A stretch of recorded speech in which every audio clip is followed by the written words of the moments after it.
Po nehoráznom hlasáckom pokuse o 2-miliardový tunel v zdravotníctve prichádza ďalší šok a ďalší škandál.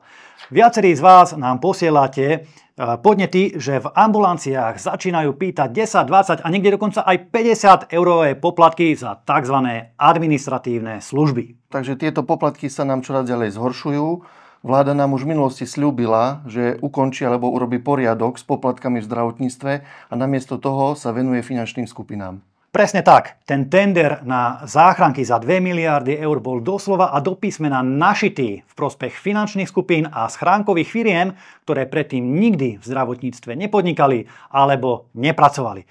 Bolo to tak okaté zlodejstvo, že to sama vláda musela zrušiť a zastaviť, lebo sa na to nemohli pozerať už ani vlastní koaliční partneri Hlasu. No a ukazuje sa, že ministri za Hlas, či už to je Dolinková, alebo teraz Šaško, alebo predtým ďalší traja ministri, ktorí boli tiež mimochodom ministri zdravotníctva zo strany Hlas, sú v skutočnosti hlasom finančných skupín v zdravotníctve a vôbec nie hlasom pacientov alebo občanov Slovenskej republiky. My v republike ponúkame aj riešenia.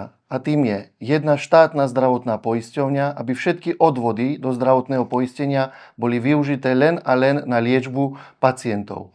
Ďalším riešením je zrušenie skríženého vlastníctva, to znamená zákaz jedného súkromného podnikateľa alebo oligarchov, ktorí vlastnia od nemocníc cez poisťovne, cez polikliniky, ambulancie, lekárne a medzi sebou si krútia zisky.